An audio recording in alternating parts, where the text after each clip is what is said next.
सुप्रभातम्।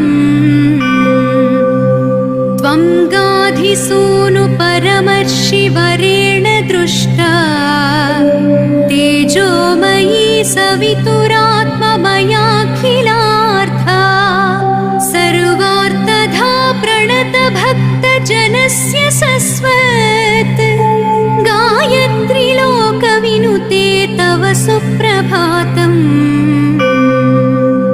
संकल्प्य लोकमखिलं मनसैव सोषे कारुण्यभावकलितावसि लोकमाता कोपान्विता तमखिलं कुरुषे प्रलीनं गायत्री लोकविनुते तव सुप्रभातम्।